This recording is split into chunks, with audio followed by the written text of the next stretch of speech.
ঢাকা বিশ্ববিদ্যালয়ের গণযোগাযোগ ও সাংবাদিকতা বিভাগের সাবেক ও বর্তমান শিক্ষার্থীদের প্রাণের উল্লাস।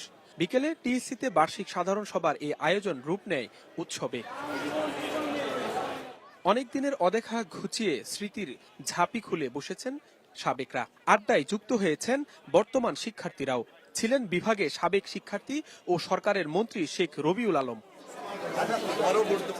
বক্তব্যে মন্ত্রী বলেন, মানুষ যে সাংবাদিকতা দেখতে চায় সে প্রত্যাশা পূরণে ব্যর্থ হচ্ছে সংবাদ মাধ্যম।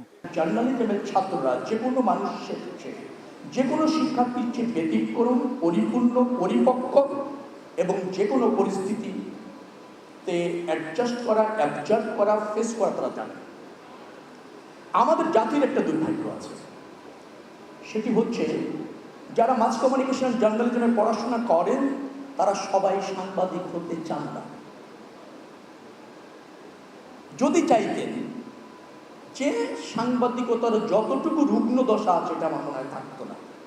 বিভাগের আরেক সাবেক শিক্ষার্থী ও প্রধানমন্ত্রীর প্রেস সেক্রেটারি বলেন, দেশের হামের প্রকোপ বেড়েছে। বিগত 5 বছর সরকারের পক্ষ থেকে টিকা দেয়া না হলেও সেটি নিয়ে সংবাদ প্রকাশ করেনি সাংবাদিকরা। আমরা যে শুধুমাত্র সরকার কিংবা অপোজিশন এগুলো নিয়ে কথা বলছি, যে কোনো গভর্নমেন্ট হোক, যদি এক সপ্তাহ যদি সাংবাদিকরা দেশে কমপক্ষে 500 পত্রিকা বের হয়, 35 থেকে 40টা টেলিভিশন চ্যানেল বের হয়, প্রত্যেক টেলিভিশন চ্যানেলে যদি এক সপ্তাহ রিপোর্টটা করতো যে হাম রুবেলার টিকা নাই, ইউনিসেফ থেকে আনা হচ্ছে না, কিংবা সরকারের ব্যর্থতা, আমার ধারণা যে কোনো সরকার সবার আগেই হাম এবং রুবেলা এই টিকাটা নিয়ে আসতো।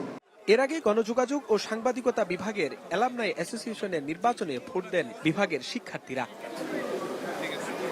Jisan Ahmed, Star News, Dhaka.